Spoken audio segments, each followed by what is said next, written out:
আসসালামু আলাইকুম। প্রিয় দর্শক, অন্য মঞ্চের আলাপচারিতায় আপনাদের সকলকে আমন্ত্রণ জানাচ্ছি। আজকে তো সার্জিও ঘোরের সঙ্গে বাংলাদেশের প্রধানমন্ত্রী তারেক রহমানের বৈঠক আছে। এখন এই বৈঠক মানেই তো এখন তারেক রহমানের অবস্থা খারাপ। তিনি তো ঝাড়ে বসে আছেন। আগে দূর থেকে দেখেছিলাম একটা ঝাড়, এখন দেখছি না তিনটে ঝাড়। আমি আপনাদের পরপর বলে যাচ্ছি যে কত দিকে পেঁচ মেরে রেখে দিয়েছেন আমাদের তারেক রহমান সাহেব। এখন এই পেঁচগুলো থেকে বেরোবেন কি করে?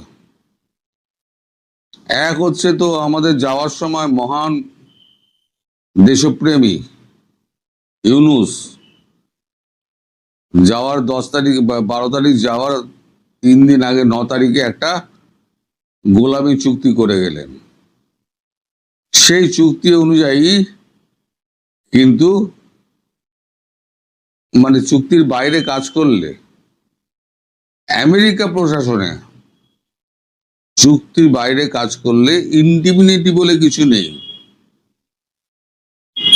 ফলে আমরা চুক্তি করে দিলে ইনডিমিনিটি আমরা করে দিলাম, ও সব চলবে না আমেরিকার সঙ্গে। তা এখন এই যে চায়না উনি গেলেন, এতগুলি সমঝোতা পত্রে সই করলেন, চুক্তিতে সই করলেন, তিস্তা থেকে শুরু করে এবারে আপনার ওখানে ইকোনমিক জোন অবধি সব তো দিয়ে এলেন।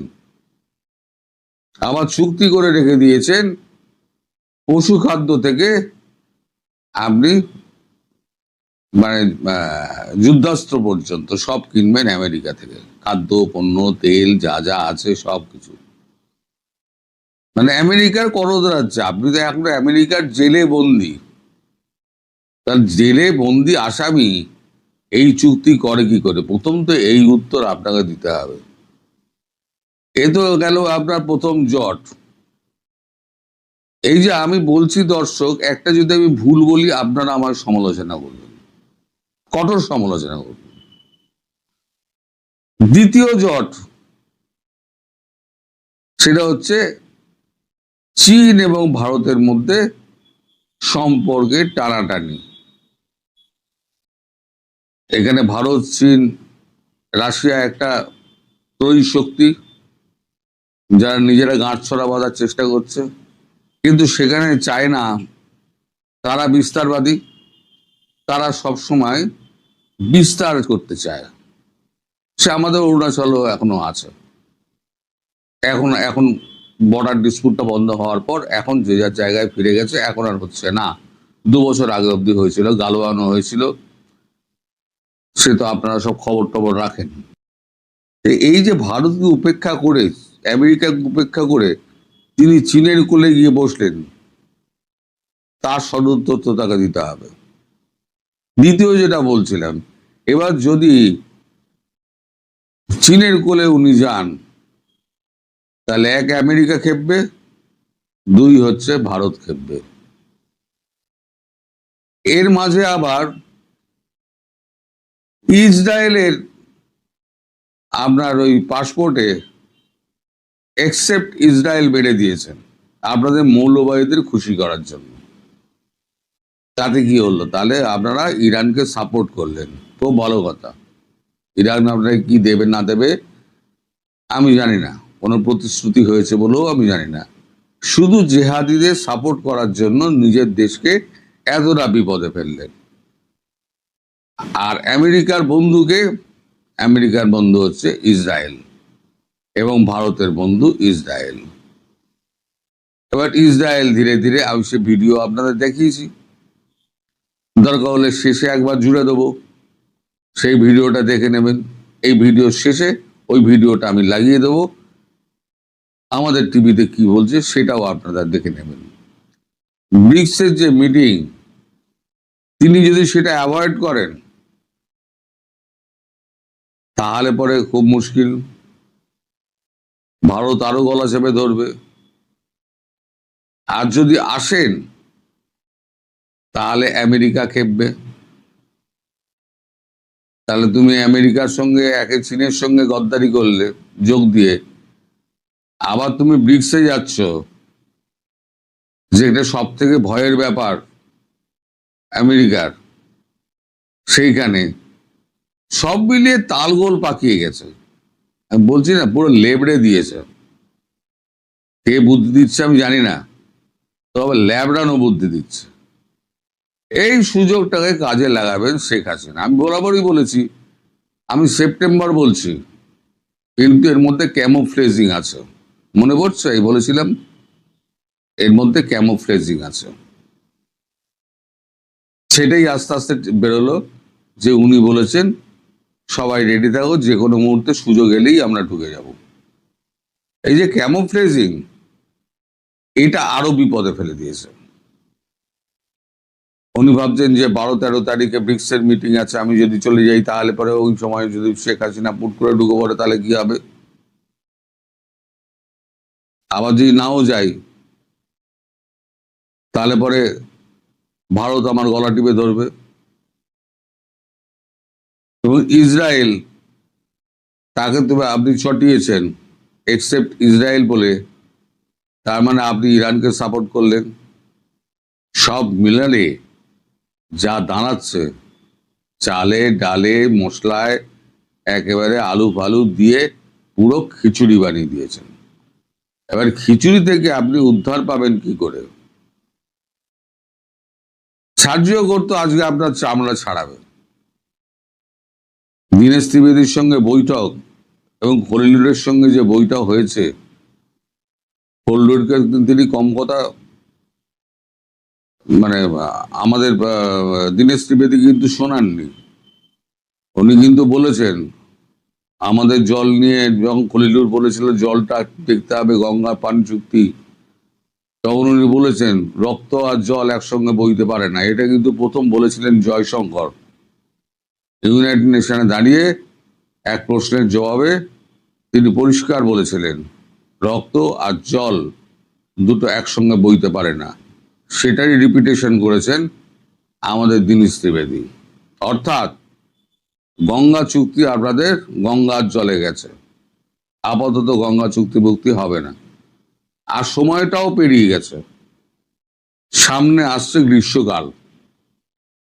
আপনার কথা ছিল আপনি এসে ফেব্রুয়ারি মার্চে, এই বছরের ফেব্রুয়ারি মার্চ থেকে শুরু করলে পরে জুনের মধ্যে আপনার কমপ্লিট হয়ে যেত।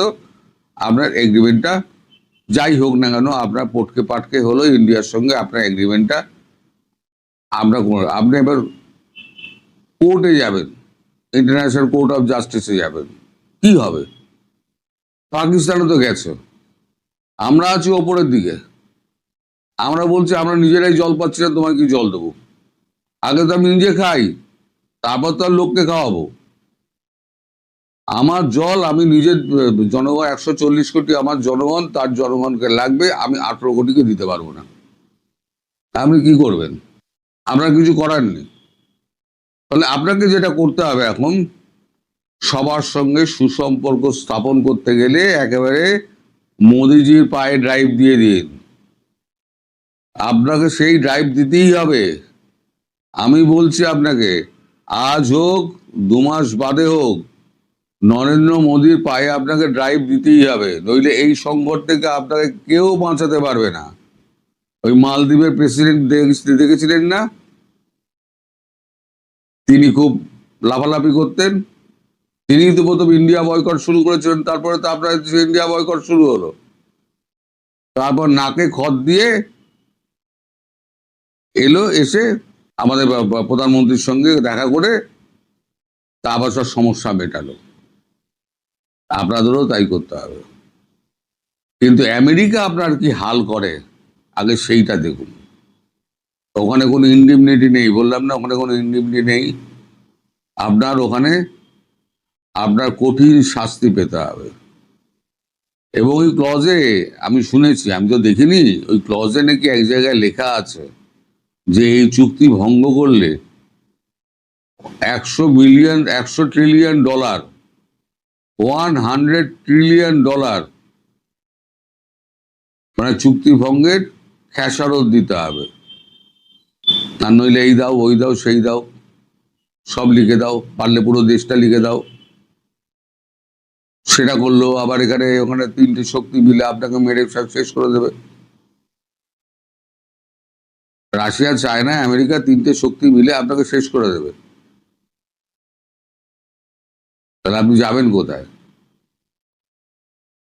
একটা উন্নয়নশীল দেশকে আপনি এবং আপনার পূর্বসূরি ইউনূস কোন জায়গায় নিয়ে এসছেন ভাবুন। মানুষ কিন্তু খেপছে, সেই পালসটা ধরতে পেরেছেন শেখ হাসিনা। তার জন্যই উনি বলেছেন আমি যাব। মানুষ বড় কাঁদছে, তাই আমি যাব মানুষের পাশে। হয়তো আক্ষরিক অর্থে তিনি বলেননি, কিন্তু তার কথাটায় বোঝা যাচ্ছে যে তিনি বলতে চাইছেন দেশের মানুষ বড় কাঁদছে, আমি যাব তাদের কাছে। সুতরাং আপনি এখন সার্জিওগোরের হাত থেকে বাঁচার কি করে চেষ্টা হয়, আমেরিকা কি করে সন্তুষ্ট করবেন, চীনকে কি করে দূরে রাখবেন, ইসরায়েল কি করে সন্তুষ্ট করবেন, আর এই গাছ থেকে কি করে বাঁশঝাড় থেকে নামবেন, সেই নিয়ে আপনি এখন ভাবুন। কালকে আপনার যে ট্রিটমেন্টটা হবে আজকে, কালকে আমি সেইটা নিয়ে পড়ব। খবর তো আমরা সবই পাবো, এখন দেখা যাক তিনি কোথায় গিয়ে থামেন। বাংলাদেশের অভ্যন্তরীণ রাজনীতিতে এনসিপির গত 2 দিনে কয়েক দফা হামলা হলেও জাতীয় রাজনীতিতে বড় আলোচনার ইস্যু এখন কূটনীতি আর কূটনৈতিক হাই প্রোফাইল বৈঠক। বাংলাদেশের যোগদান 1 মাসের বেশি সময় পর বাংলাদেশের পররাষ্ট্রমন্ত্রীর সাথে প্রথম আনুষ্ঠানিক বৈঠক করেছেন ভারতের হাইকমিশনার দীনেশ ত্রিবেদী। তার একদিন পরেই বাংলাদেশে এসেছেন ভারতে নিযুক্ত মার্কিন রাষ্ট্রদূত ও ট্রাম্পের দক্ষিণ এশীয় বিষয়ক বিশেষ দূত সার্জিও ঘোষ। আবার সার্জিও ঘোষ বাংলাদেশে ল্যান্ড করার আগে বাংলাদেশের পররাষ্ট্র মন্ত্রণালয়ে ছুটে গিয়েছেন চায়না ও পাকিস্তানি রাষ্ট্রদূত। কূটনৈতিক মহলের জোর আলোচনা হলো চীন সহ ভূ রাজনৈতিক ইস্যুতে তিস্তা প্রকল্প সহ একাধিক বিষয়ে যুক্তরাষ্ট্র ও ভারতের স্বার্থ এক হওয়ায় বিষয়গুলো নিয়ে বাংলাদেশকে বার্তা দিতে সার্জিও ঘোষ বাংলাদেশে এসেছেন। আবার এমন একটি সময় ঘোষ বাংলাদেশে এসেছেন যার আগে বাংলাদেশের সাবেক প্রধানমন্ত্রী শেখ হাসিনা দেশে ফেরার ঘোষণা দিয়েছেন। আবার ভারতের প্রধানমন্ত্রী নরেন্দ্র মোদী সেপ্টেম্বরে ব্রিক্স সম্মেলনে যোগ দিতে বাংলাদেশের প্রধানমন্ত্রী তারেক রহমানকে আমন্ত্রণ পাঠিয়েছেন। কূটনৈতিক সূত্রগুলো বলছে ব্রিক্স সম্মেলন হলেও সেখানে ভারতের প্রধানমন্ত্রী নরেন্দ্র মোদীর সাথে 1-to-1 বৈঠক করতে চায় বাংলাদেশ সরকার। সে বিষয়টির নিশ্চয়তা পাওয়া গেলেই তারেক রহমান ভারতে যেতে পারেন। আর সে বৈঠকে বাংলাদেশের অভ্যন্তরীণ রাজনীতি ও আঞ্চলিক ভূরাজনৈতিক অনেক ইস্যুর জট খুলতে পারে। বিস্তারিত জানতে চলুন যাওয়া যাক বিশ্লেষণে। 29 জুলাই বিকেলে বাংলাদেশের পররাষ্ট্র মন্ত্রণালয় পররাষ্ট্রমন্ত্রী খলিলুর রহমান ও প্রতিমন্ত্রী শামা ওবায়দের সঙ্গে বৈঠক করেন ভারতের হাইকমিশনার দীনেশ ত্রিবেদী। দীনেশ ত্রিবেদী ঢাকায় এসে দায়িত্ব নিয়েছেন গত 25 জুন। গুনে গুনে 1 মাসেরও বেশি সময় পারলেও এতদিন পর্যন্ত বাংলাদেশের কোনো শীর্ষ ব্যক্তির সাথে তার বৈঠক হয়নি। ভারতের হাইকমিশনার হিসেবে ঢাকায় আসার পর এটাই ছিল পররাষ্ট্রমন্ত্রীর সঙ্গে তার প্রথম সাক্ষাৎ। আবার বৈঠকটি হলো এমন একটা সময় যার একদিনের মধ্যে বাংলাদেশে আসছেন ভারতে মার্কিন রাষ্ট্রদূত ও দক্ষিণ ও মধ্য এশিয়া বিষয়ক ট্রাম্পের বিশেষ দূত সার্জিও ঘোষ। বাংলাদেশ ভারত সম্পর্ক এখন কোন পর্যায়ে আছে, কোন দিকে মোড় নিতে যাচ্ছে এবং কোন কোন ইস্যুতে ঝুলে আছে তা বোঝার জন্য 29 জুলাই প্রথমবারের মতো বৈঠক শেষে বাংলাদেশের পররাষ্ট্রমন্ত্রী আর ভারতের রাষ্ট্রদূত, যিনি আবার মন্ত্রী পদমর্যাদার, এই দুজন কি বলেছেন তা ব্যাখ্যা করা দরকার। দর্শক, বাংলাদেশ ভারত সম্পর্ক 24-এর 5 আগস্টের পর থেকে ইতিহাসের সর্বোচ্চ তলানিতে গিয়ে ঠেকেছিল। যদিও গোপন চুক্তি, 26 লাখ ভারতীয় বাংলাদেশে অবৈধভাবে কাজ করে, দেশ বিক্রির বহু অভিযোগ ইউনূসের আমলে তার মদতপুষ্টরা করলেও সেসব অভিযোগ যে ভিত্তিহীন সেটি পরিষ্কার হয়ে গিয়েছিল। বিএনপি ক্ষমতা আসার পর মনে করা হয়েছিল সে সম্পর্কের উন্নতি হবে, কিন্তু ঐতিহাসিকভাবে বিদ্যমান পুরাতন কিছু ইস্যু আর 5 আগস্টের পর তৈরি হওয়া নতুন কিছু ইস্যুর কারণে সম্পর্কের উন্নতি হলেও পুরোপুরি যে স্বাভাবিক হয়নি সেটি নিয়ে কূটনৈতিক মহলে ব্যাপক আলোচনা আছে। কিন্তু দুই দেশের সরকারি পর্যায় থেকে বিষয়টি নিয়ে সোজা সাপটাভাবে কথা বলা হয় না। প্রথম আলোর খবর বলা হচ্ছে, দীনেশ ত্রিবেদীর সাথে বৈঠক শেষে বাংলাদেশের পররাষ্ট্রমন্ত্রী খলিলুর রহমান সাংবাদিকদের বলেছেন দুই নিকট প্রতিবেশী দেশের সম্পর্কে কিছু অস্বস্তি বা ইরিটেশন আছে, সেটা দীনেশ ত্রিবেদীও জানেন, বাংলাদেশের পররাষ্ট্রমন্ত্রীও জানেন। এগুলো নিরসন করার প্রয়োজন, সেই প্রয়োজনীয়তা তো সবাই উপলব্ধি করে না। তবে দুই দেশের সম্পর্ক রিসেটের বা নতুন করে শুরুর ব্যাপারে দুজনেই ঐক্যমত পোষণ করেছেন। দর্শক, খেয়াল করে দেখুন, বাংলাদেশের পররাষ্ট্রমন্ত্রী বলছেন দুই প্রতিবেশীর সম্পর্ক এমন কিছু বিষয় আছে যেগুলো অস্বস্তিকর। তার চেয়ে গুরুত্বপূর্ণ হলো এগুলো যে সেটেল করবে তার প্রয়োজনীয়তা সবাই উপলব্ধি করে না, কিন্তু বর্তমান সরকার নতুন করে শুরু করতে চায়। প্রশ্ন হলো এই ইস্যুগুলো কি কি যেগুলোর কারণে দুই দেশের সম্পর্ক থমকে আছে। বাংলাদেশের দিক থেকে বিবেচনা করলে সীমান্তে পুশিন সমস্যা, তিস্তা ও গঙ্গার পানি, এই ইস্যুগুলো ঐতিহাসিকভাবে ভারতের সাথে সম্পর্কে টানাপোড়েনটা জিয়ে রেখেছে।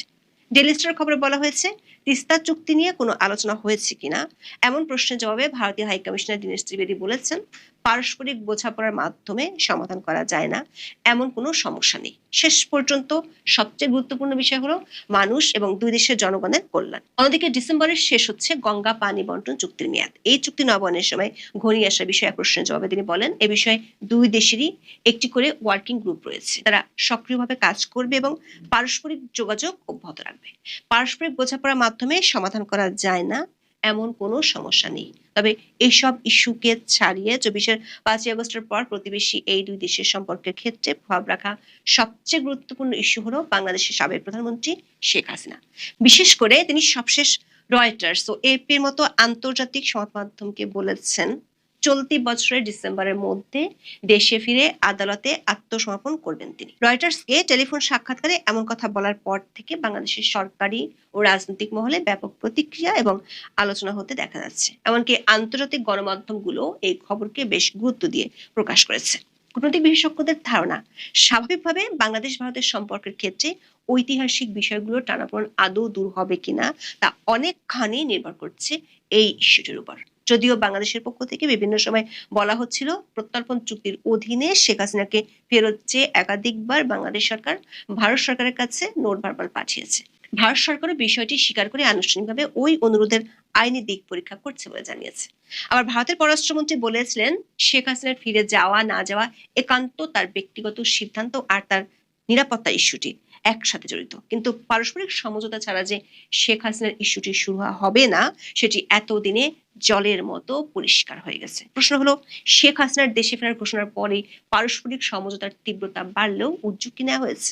দৈনিক প্রথম আলোর খবরে বলা হয়েছে, শেখ হাসিনা ইস্যুতে আলোচনা হয়েছে কিনা সে প্রশ্নে খলিলুর রহমান বলেন, দুই দেশের মধ্যে যে বিষয়গুলো আছে আগামী দিনে সব নিয়ে তো আলোচনা হবে। অর্থাৎ বাংলাদেশ সরকার বিষয়টি নিয়ে আলোচনার পথ খুলে দিয়েছে।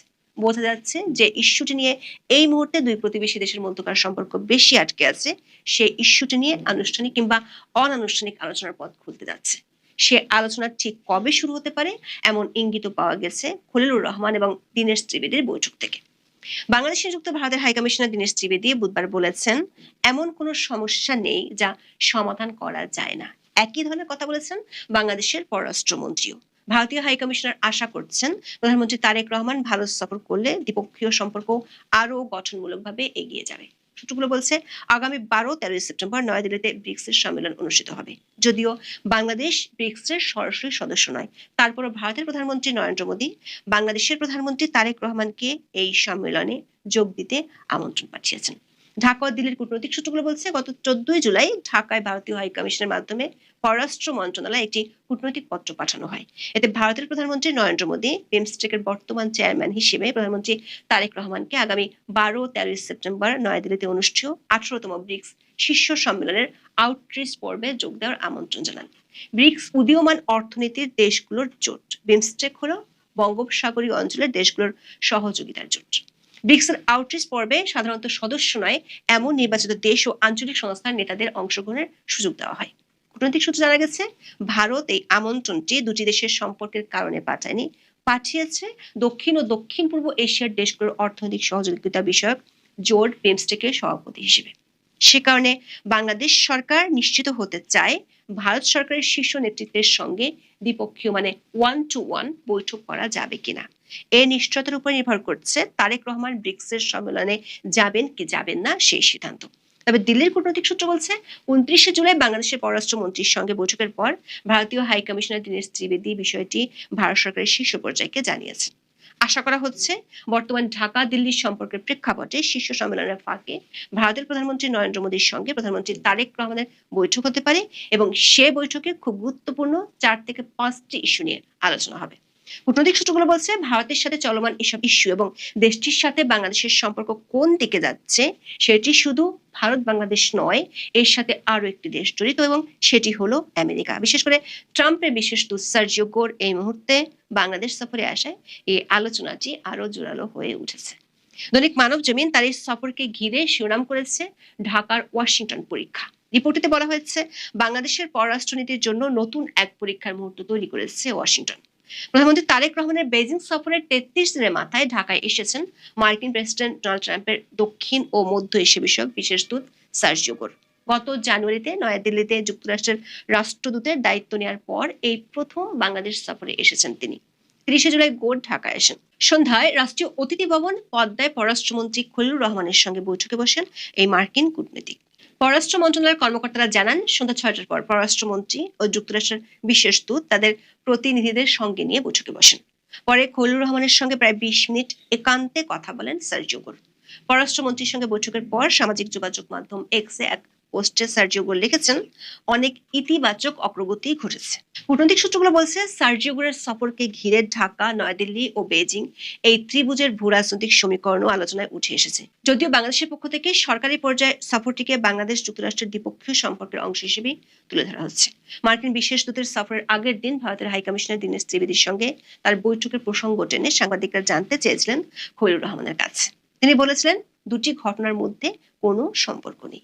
বাংলাদেশের পররাষ্ট্রমন্ত্রী স্পষ্ট বলেছেন, ভারতীয় হাইকমিশনারের সাথে বৈঠকটি প্রয়োজনীয় ছিল বলে যত দ্রুত সম্ভব অনুষ্ঠিত হয়েছে। প্রশ্ন হলো, ভারতীয় হাইকমিশনার বাংলাদেশে আনুষ্ঠানিকভাবে যোগ দিয়েছেন 25 জন। 1 মাস 5 দিন পরে কেন এই বৈঠক প্রয়োজনীয় হয়ে উঠল, তাও ঠিক সার্জিও গোরের সাথে বৈঠকের আগের দিন। 30 জুলাই গোরের সাথে বৈঠকের পর বাংলাদেশের পররাষ্ট্রমন্ত্রী যে সংবাদ সম্মেলন করেছেন, সেখানেও দাবি করেছেন ভারত ও চীন ইস্যুতে তাদের কোনো কথা হয়নি। ঢাকার কূটনৈতিক সূত্রগুলোর দাবি, এই মুহূর্তে বাংলাদেশ নিয়ে আমেরিকার বড় মাথা ব্যথা চীন। তিস্তা মহাপরিকল্পনায় চীনের অংশগ্রহণের বিষয়ে যুক্তরাষ্ট্র ও ভারতের অবস্থানে উল্লেখযোগ্য মিল রয়েছে। মানবজমিনের রিপোর্টে বলা হয়েছে, এই প্রকল্পকে শুধু উন্নয়ন প্রকল্প হিসেবে নয়, আঞ্চলিক নিরাপত্তার দৃষ্টিকোণ থেকেও বিবেচনা করছে নয়াদিল্লি। ফলে তিস্তা নিয়ে বাংলাদেশের ভবিষ্যৎ সিদ্ধান্ত ওয়াশিংটনেরও বিশেষ আগ্রহের বিষয়। প্রধানমন্ত্রীর বেজিং সফরের আগে তিস্তা প্রকল্প নিয়ে নিজেদের অবস্থান আনুষ্ঠানিকভাবে ঢাকাকে জানিয়েছিল ট্রাম্প প্রশাসন। বর্তমানে যুক্তরাষ্ট্র ও ভারতের মধ্যে বাণিজ্য সহ নানা বিষয়ে টানাপোড়েন থাকলেও দক্ষিণ এশিয়া নিরাপত্তা ও কৌশলগত বিষয়ে দুই দেশের সিদ্ধান্ত অভিন্ন। অর্থাৎ এক্ষেত্রে ওয়াশিংটনের কাছে নয়াদিল্লির উদ্বেগ বেশি গুরুত্বপূর্ণ। শুধু তিস্তা প্রকল্পই নয়, চীনের চাওয়া চীন মিয়ানমার বাংলাদেশ অর্থনৈতিক করিডোর আর চীনা সামরিক সরঞ্জাম কেনা নিয়েও মার্কিনীদের মাথা ব্যথা আছে। সার্জিও গোরের বাংলাদেশ আসা উপলক্ষে বাংলাদেশে নিযুক্ত মার্কিন রাষ্ট্রদূত ব্রেন ক্রিস্টেনসেন সামাজিক মাধ্যমে যে পোস্ট দিয়েছেন, সেখানেও আলোচ্য বিষয়ের মধ্যে আঞ্চলিক নিরাপত্তার ইস্যুটি তিনি উল্লেখ করেছেন। এই আঞ্চলিক নিরাপত্তা ইস্যুতে মার্কিন প্রশাসন ভারত সরকারের মিত্র, অন্যদিকে মার্কিন প্রভাব নিয়ে চীনও চিন্তিত। 30 জুলাই সকালে বাংলাদেশের পররাষ্ট্রমন্ত্রী খলিলুর রহমানের সাথে বৈঠক করেছেন বাংলাদেশে নিযুক্ত চীনের রাষ্ট্রদূত ইয়াওয়েন। তারেক রহমান যেদিন চীন সফরে গিয়েছিলেন, সেদিন মার্কিন রাষ্ট্রদূত বাংলাদেশের পররাষ্ট্রমন্ত্রীর সাথে দেখা করেছিলেন। আবার 30 জুলাই দুপুরে দেখা করেছিলেন পাকিস্তানের হাই কমিশনার ইমরান হায়দার। কূটনৈতিক সূত্রগুলো বলছে, এই যে পরস্পর বিরোধী দেশগুলোর প্রতিনিধিদের এত তৎপরতা, এটি প্রমাণ করে ভূ রাজনৈতিক ও আঞ্চলিক নিরাপত্তার ইস্যুতে গোরের এই সফরকে বিশেষ গুরুত্ব দেওয়া হচ্ছে। কূটনৈতিক সূত্রগুলো বলছে, চীন ও ভূ রাজনৈতিক ইস্যু ছাড়া আরেকটি ইস্যু আছে, যেটি সাম্প্রতিক সময় বাংলাদেশের অভ্যন্তরীণ রাজনীতির গণ্ডি ছাড়িয়ে ভূ রাজনৈতিক আলোচনার ইস্যুতে রূপ নিয়েছে। ইস্যুটি হলো শেখ হাসিনার প্রত্যাবর্তন প্রসঙ্গ। কূটনৈতিক সূত্রগুলো বলছে, বিষয়টি সরাসরি এখন ভারত সরকারের জন্য শীর্ষ ইস্যুতে পরিণত হয়েছে। বিশেষ করে কয়েকদিন আগে রয়টার্সকে দেওয়া টেলিফোন সাক্ষাৎকারে বাংলাদেশের সাবেক প্রধানমন্ত্রী শেখ হাসিনা জানিয়েছিলেন তিনি ডিসেম্বরের মধ্যে আদালতে ফিরে আত্মসমর্পণ করবেন। সবশেষ 30 জুলাই আন্তর্জাতিক সংবাদ মাধ্যম এএফপি-কেও তিনি একই কথা জানিয়েছেন। এছাড়া একই দিন আউটলুকে তার আরো একটি সাক্ষাৎকার ছাপা হয়েছে। এএফপি-কে তার সাক্ষাৎকারে শেখ হাসিনা দাবি করেছেন, তিনি দেশে ফিরলে 3টি সম্ভাবনার যে কোনো একটি ঘটতে পারে। সেগুলো হলো, তাকে মেরে ফেলা হতে পারে, তিনি গ্রেপ্তার হতে পারেন, তাকে নির্যাতন করা হতে পারে। তা সত্ত্বেও তিনি ফিরে আসবেন বলে জানিয়েছেন। আবার আউটলুকে ছাপা হওয়া সাক্ষাৎকারটিতে আওয়ামী লীগ সরকারের পতনের পেছনে বৈশ্বিক শক্তিগুলোর কোনো সহযোগিতা আছে কি না তা জানার চেষ্টা করা হয়েছে, কিন্তু এ ব্যাপারে শেখ হাসিনা কোনো দেশের নাম উচ্চারণ করেনি। চীনের ব্যাপারে তার এই সাক্ষাৎকারটিতে ইতিবাচক প্রতিক্রিয়া দেখা গেছে। দিল্লির কূটনৈতিক সূত্রগুলো বলছে, শেখ হাসিনা ও আওয়ামী লীগের ইস্যু নিয়ে ভারতে নিযুক্ত মার্কিন রাষ্ট্রদূত গোরের সঙ্গে কথা হয়েছে ভারতীয় কূটনীতিকদের। তারা মনে করছে, আওয়ামী লীগকে রাজনৈতিক বৃত্তের বাইরে রাখলে বাংলাদেশে অসন্তোষ বাড়তে পারে, যেটি ভূ রাজনৈতিক বিবেচনায় ক্ষতিকর হতে পারে। সূত্রগুলো বলছে, শেখ হাসিনা ও আওয়ামী লীগ ইস্যুতে ভারতের সাথে 1-to-1 আলোচনা হবে তারেক রহমানের দিল্লি সফরে। সার্জিও গুরের সাথে তারেক রহমানের বৈঠক হওয়ার কথা রয়েছে 1 আগস্ট। ঢাকার কূটনৈতিক সূত্রগুলো বলছে সেই বৈঠকের পরই অনেক জল্পনা কল্পনা পরিষ্কার হয়ে যাবে। এখন এই পর্যন্ত সবাই